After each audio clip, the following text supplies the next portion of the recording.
Welcome back and good morning if you're just joining us. Well, devil worship and homosexuality are very controversial subjects in this country, and especially so within the Christian fraternity or churches. So when claims about homosexuality and devil worship, especially within a church, are made, they obviously raise a lot of interest. And that has been the case with the PCEA, where the former moderator, who is effectively the head of the church, Dr. David Githii, has persistently accused the PCEA of encouraging or practicing homosexuality and devil worship within its fraternity. That led to his defrocking yesterday by the church, the Kajiado Presbytery. So he is in the studio today to share with us exactly what he means and what has been going on within the PCEA church as pertains to devil worship and homosexuality. Welcome, Dr. Githii. David, before we continue, I would like to declare my interest in this matter because yes, Mutegi, of course, I am the chairman panelist here. Board associated with the PCEA. I'm in the board of communication. I'm the chairman of that board. Yeah, okay. So I want people to know that whatever I ask, I am part of the PCEA. Of the PCEA church. Right, that's the declaration of interest. Okay. Now we'll get right straight into the subject of that led to your defrocking yesterday. What exactly is the problem with the church, with the PCEA, in relation to homosexuality and devil worshipping? Well, let me begin by saying that I was not defrocked. That is quite an understatement of the case, because prior to the Kajiado Presbytery meeting and saying they have defrocked me, I had already written a letter of resignation from the PCEA church a month before. And so, according to the church procedure and practice, when you resign, there is no defrocation, because you are no longer a member of that church, and that church has no authority over you. In this case, I had already left the church, and they read the letter, and I think even the moderator yesterday somehow said Kajiado Presbytery read my letter and they accepted my resignation. Yeah, the import of that is that you had resigned from the church, but the church has gone further to defrock you, take your titles from you as a reverend. That is the import of the action, isn't it? No, they have no authority to do that, because after you had already left. Because I had already left is like somebody working in a company and resigns and goes. The same company cannot come and say you have deposed him or anything, because already he had surrendered everything for the company. So in this case, I was not within the paddock of the PCEA. I was already out. Right. And I already crossed the finishing line. But the title of reverend was conferred on you by the church. So what the church is doing is recalling that title from you. Are you saying that it had no legitimacy to do that? They have no authority to do that, because I was not a member of the PCEA church by the time they are doing this. So you are now wearing a collar? Yeah. And the vestments? Yeah. Which church do they belong to? These ones you are wearing? Well, I'm wearing because I'm still a minister. Of where? A church. I'm a reverend. Of which church? Not of which church, but I'm already an ordained minister. Of which church? What Mutegi means is this. Let me put this clear. Yeah. What Mutegi is saying, and which is pursuant to the question I asked, is that you had resigned from PCEA because of the issues we are going to discuss. Yeah. But after receiving your resignation, the church had not released you. They instead reacted by defrocking you, meaning they withdrew the titles, including your title and your clothing as a reverend, because you hold that by virtue of being a minister of PCEA. Yeah. So they are saying they have withdrawn that. Hence what Mutegi is asking. Now that the PCEA has withdrawn that, whose collar do you wear? Whose vestment do you wear? That's what he's asking. The collar is a symbol of indicating that one is an ordained minister. Okay. When you wear the tie, that's very different. But when you wear the collar worldwide indicates that one is an ordained minister. Okay. Of the gospel. So the fact that you are ordained stands. The fact that I'm ordained, it stands, because ordination comes from God. It comes from His throne. This is why in It's not a qualification. You're not ordained by virtue of having gone through certain practice, certain training, so that you then qualify to be ordained. You know, in the first place, it's me who felt the call, the ministry. Yes. The PCA never knew me. Okay. And so it is when I felt the call from God that I frontiered myself to go and study theology. And the PCA seconded me to go to St. Paul's and other theological school that I have undergone. Okay. So what I have studied is not for the PCA, it is for the universal church of Christ. Granted. That's okay. Yeah. Now let's move on to the big issue. Your allegation that there is homosexuality being practiced within the PCA and devil worshipping. These claims are not new. You've been at them for quite a while, if I recall, following this story. What is the problem? Well, let me just begin by stating the background of the Presbyterian Church here in Kenya. It came from Church of Scotland, and the Church of Scotland had a big foundation of what we call Freemasonry, which people now call Illuminati. And in fact, it started there in the year 1307. And so it developed, and by the year 1723, a Presbyterian minister known as by Addison wrote the Constitution of the Freemason. And so by the time the missionaries came here, they came here as semi-Christians and also somehow Freemasons. And this is why you find that the foundation of the PCA Church is totally founded on the Freemasonry. And this is why when they also came, they denied the existence of the Holy Spirit. In fact, until I became the moderator of the PCA Church in 2003, there was no mention of the Holy Spirit in the church. And this is why when we came out with the new logo, we did put, a dove flying towards a plain cross, indicating that the church now accepted the presence of the Holy Spirit in the form of a dove. That was a symbol to show that the church has now accepted that. And now the cross was also empty because the former one was very occultic with the Jitegemea on it.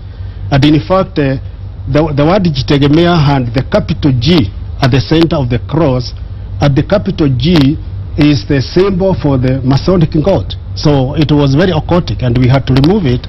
And then we said, now the church has accepted the Holy Spirit, and we now started, getting to praise and worship and raising up our hands.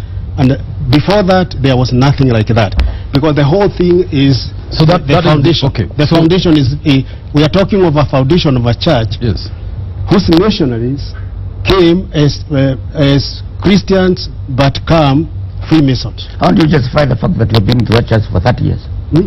How do you justify the fact that you have been to that church up to the top level for 30 years? Is that having known that? No. I had not known that one. I only came to know because during my studies, because I have the 4 degrees, and most of my studies, and especially my doctorate, which I did in line of the history of the PCA Church, I went to Scotland. I went to Edinburgh University. I did a lot of research there because the missionaries were communicating to Scotland. And I also went to National Library, which is a big archive. And I did all these studies. Okay. And how do you justify you have been to this devilish worship church for 30 years? Well, because it has not been revealed to me. Well, God has exactly the point of revelation. Exactly the point. Perhaps intervening in what Mutegi is asking. At what point was this reform done?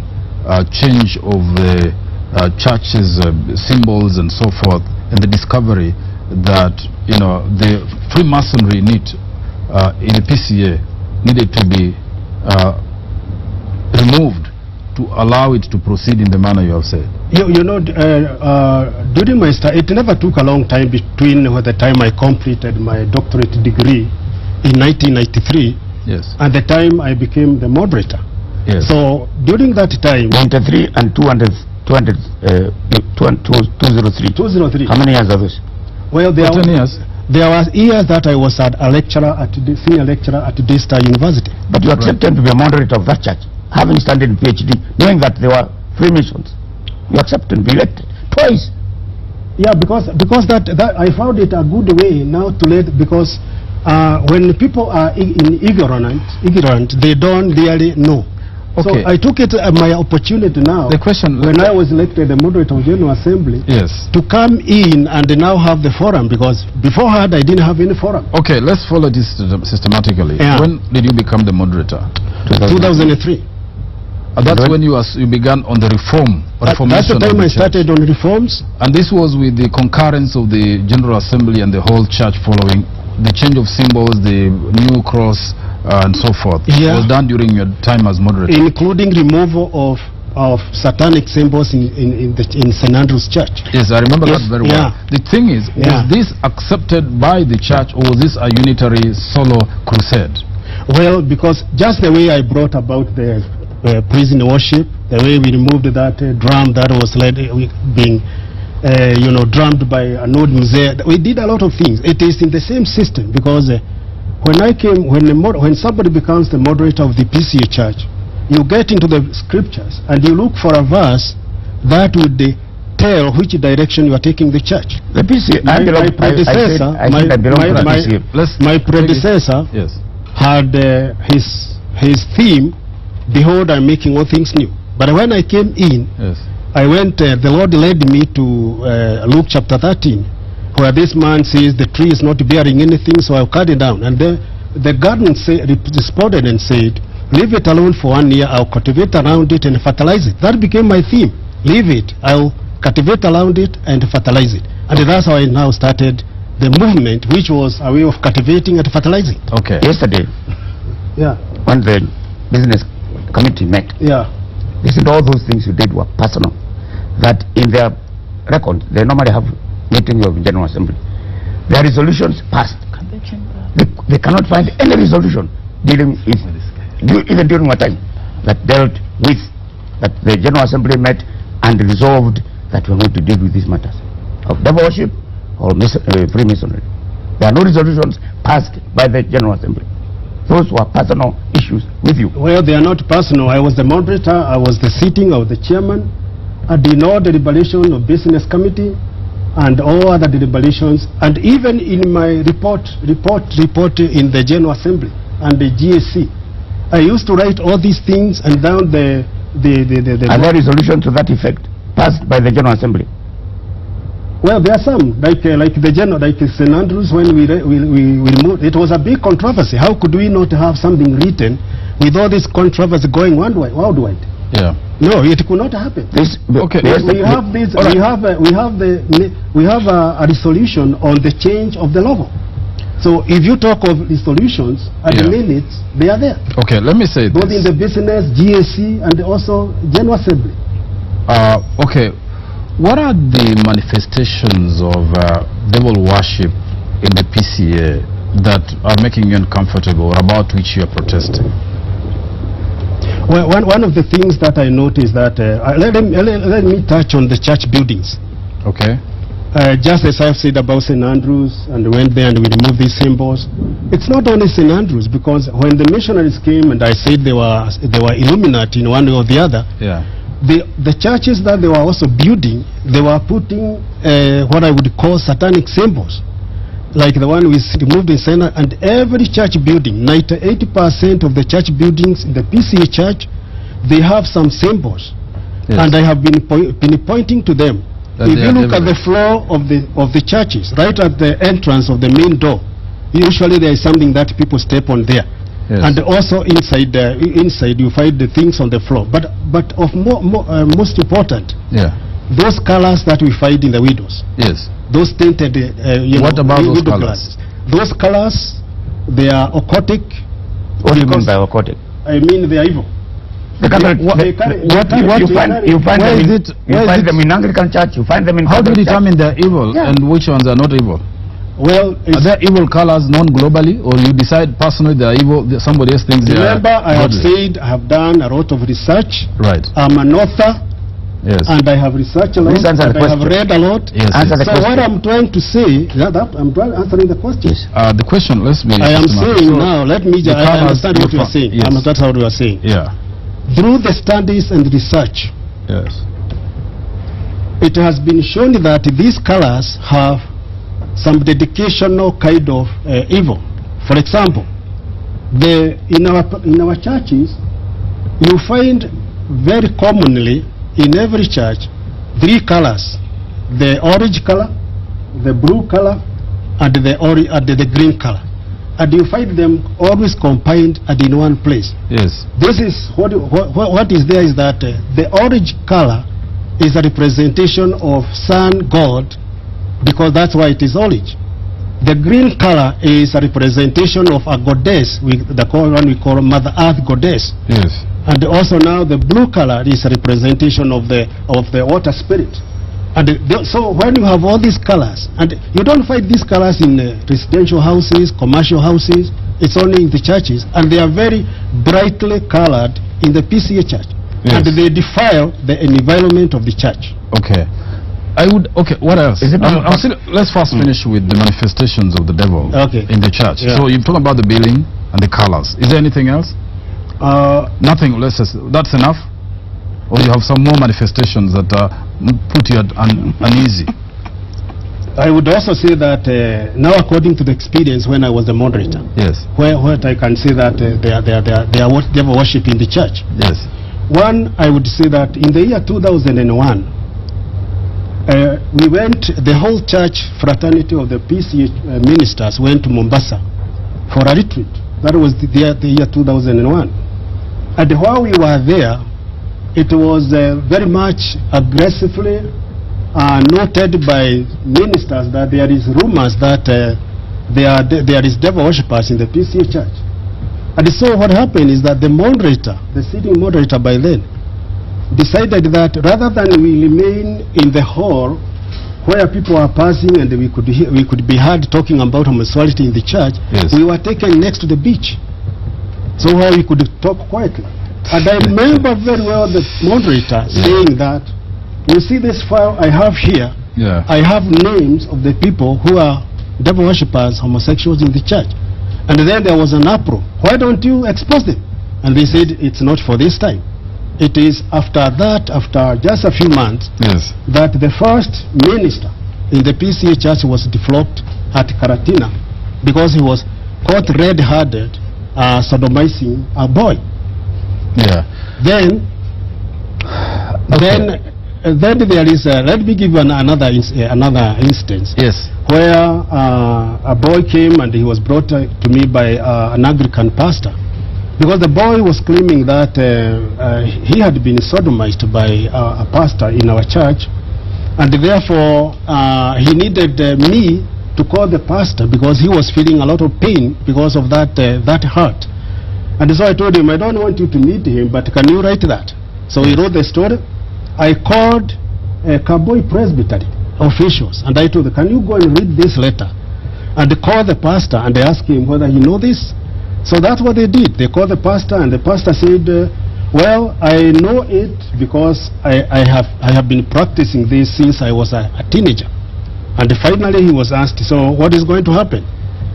If you don't accept it to move out the church peacefully, we are going to announce you. You know how it goes. Okay. And so he said he brought in everything and surrendered. Yeah. And these are in the records of Cowboy Presbytery. It's also in the records of the church, and a few other cases. If we have time, I could. The church has a problem. The church has a problem of that problem we're talking about. The priests doing the same. Have you seen the Pope scandalizing? Well, let's not talk about. I have only done the research of the piece. I have not done any research. Let's say this. There are those who might say, okay, fine. I think there is a lot of feedback on this discussion, from the public, from the viewers. I would like to just hear, what the viewers think about your views and the discussions around devil worship in the PCEA church, not generally in church, but in the PCEA. That's what we're talking about. And Reverend Dr. David Githii, who resigned, but the church in return defrocked him yesterday, is discussing that. So, Mwakazi. Right, I must say